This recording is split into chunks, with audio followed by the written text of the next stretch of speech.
Hey yo guys, what's happening? It's your boy Rain TJ back again with another episode of Just a Thought. And this week I have Maddie Brady coming back to tell you what she thinks a balanced life is. And let's get right into it.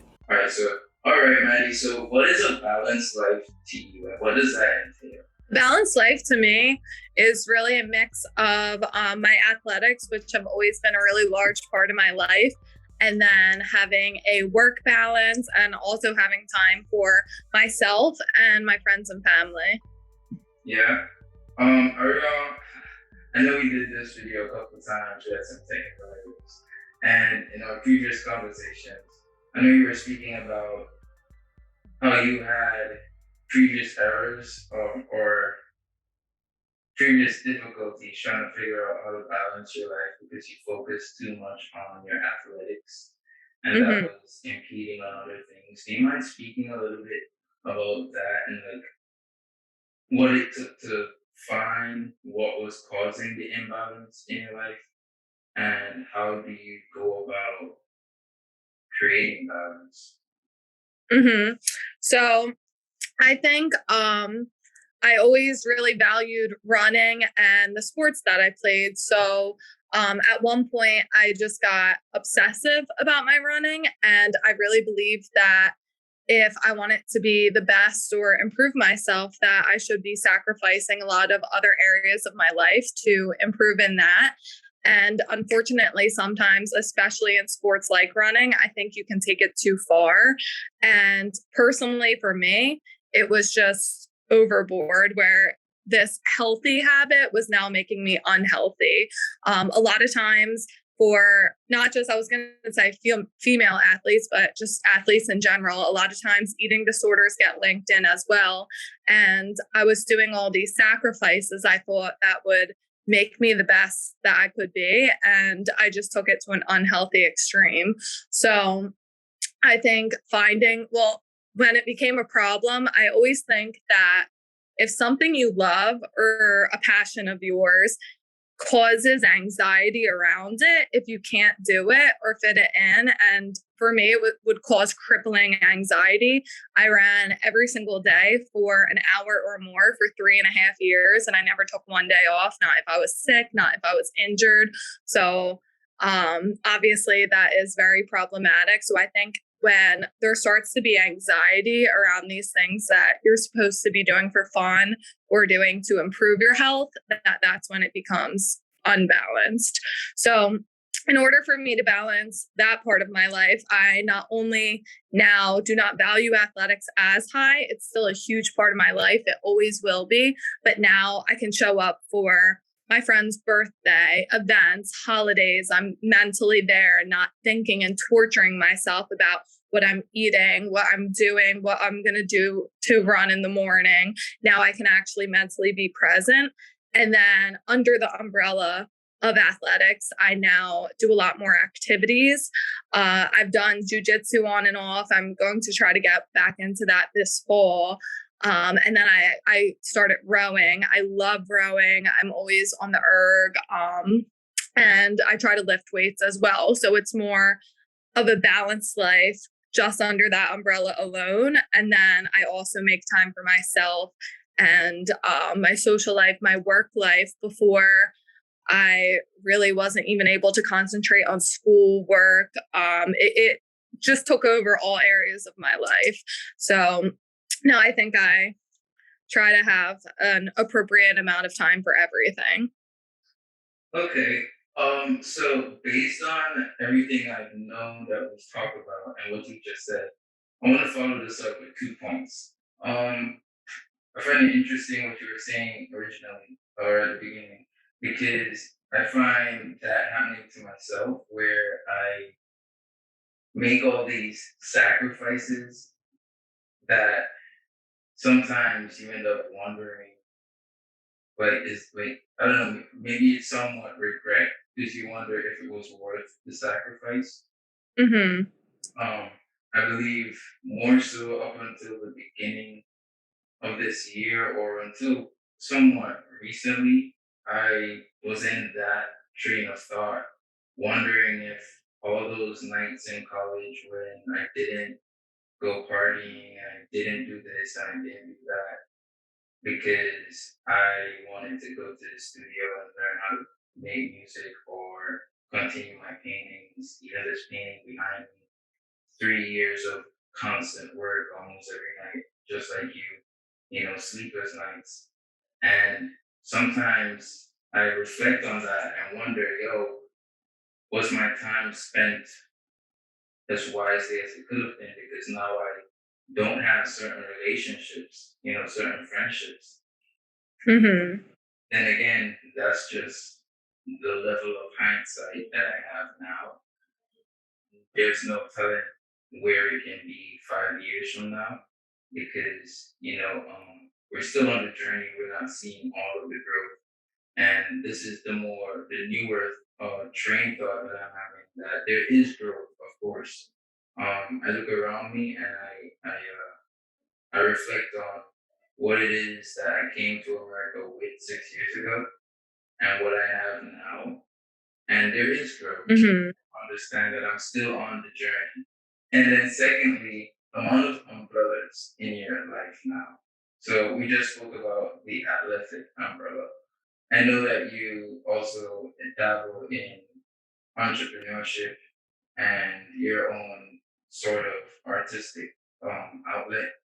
I know you're hands on with sewing your own things, but do you mind speaking a little bit about some of those things? Absolutely, sure. I mean, I think balance in general takes a lot of work and it is a lot of self reflection because just speaking on some of the stuff you were saying, I think it's hard to spot when it is you're just making these sacrifices for the greater good of yourself or when it becomes unhealthy. Fortunately, for sports like running, and I know ballet sometimes falls under this umbrella and other sports like that, you start to have physical symptoms. So you know that you're going overboard. However, things like you were talking about, where it's not doing something social to paint, you might not realize it right away because it's not a detrimental physical symptom right away. Is something that you really have to decide for yourself what is healthy for you. Um, as far as my entrepreneurship, I mean, I think we're similar in that regard where we hold ourselves to a high standard. So sometimes I do feel like I'm not doing enough. My business model right now is kind of make as I get orders. And I always wished that I was able to make these really risky, large orders and take more of a chance. But it's hard when you're starting off and you're supporting yourself to do things like that. So sometimes I think maybe I should be working harder. I already have a couple jobs. Maybe I should have more jobs to be investing in myself. I should have this sooner, that sooner. And I think for people like us, sometimes you need to take a step back and think about what we did accomplish because I always get caught up in what I'm not doing sometimes instead of what I have accomplished and what I'm going to do one step at a time. Okay, so Maddie, I also know that you have like a level of discipline that I don't really see in other people. I know that you've cut out drinking entirely for at least what 2.5, maybe 2 years, 4 months now. Yeah, it'll be 3 years in February. Yeah. 3 years in February. Okay, so yeah, was that it must have been that that was unbalancing or impeding your life in some way. Do you mind speaking about how it was doing that? How'd you notice that? Because you did say it is hard to notice things, you know. So how did you Mhm. notice it before it got too far, I guess? And I don't know, how do you keep fighting that fight to, you know, go almost 3 years now? In hindsight, it's crazy looking back how I didn't realize there was a problem with it sooner, but I think I was surrounded with a lot of people that did drink close to the level I was drinking, but I always took it overboard. But something I've talk about balance now because I've worked on it, but it's something I've always struggled with. And when it comes to alcohol, I could never find a balance.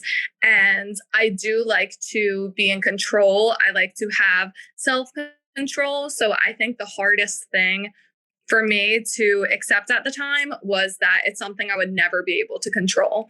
No matter how hard I tried, it was beyond me. It was something I was born with that is in my brain and that I just cannot control at the end of the day. So that was really hard for me to accept and face from there. But I can say since I've stopped drinking that my life has greatly improved.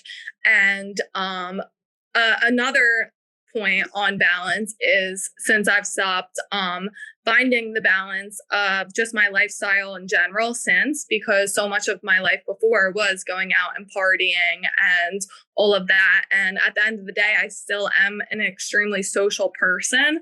So I think in the beginning, I thought, oh gosh, now I'm just going to have to go to bed by 9 o'clock and read a book every night. And that I still like to read here and there, but like I had this picture of an extremely boring, almost elderly type life. And it took me some time to find the balance of the things I love to do and still socializing, still going out on occasion without drinking, and really finding myself within that, because it's hard when your entire identity almost lies in this party girl notion. It's a bit hard to find yourself. So I would say that that was one of the hardest things, and I'm in a good place now with that, and that I just had to find balance within that. Okay. I don't know. That sounds a bit inspirational, to be honest. Yeah, I definitely admire you for that and your level of discipline where that's concerned. But before we cut it off and before we go, I wanted to ask you as well. What do you think if you were to categorize it all? Let's say your top 3 to 5 umbrellas of life.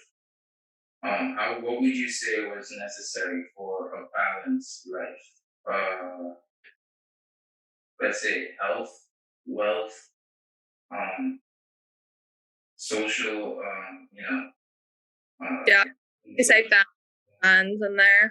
Yeah, yeah. What are those umbrellas for you? Like your top 5? So I would say my career ambition, my family and friends are extremely important to me, and I wouldn't have been able to create a balanced life without them. And athletics, definitely. And then I would say self care, and then my more artistic side with writing and creating the clothes and creating the ideas behind the photo shoots and all of that I do as well. All right, guys, there you have it. Maddie Brady and I just spoke about what it is we think a balanced life is. Um, Definitely getting realer and realer with these conversations, and as these episodes go by.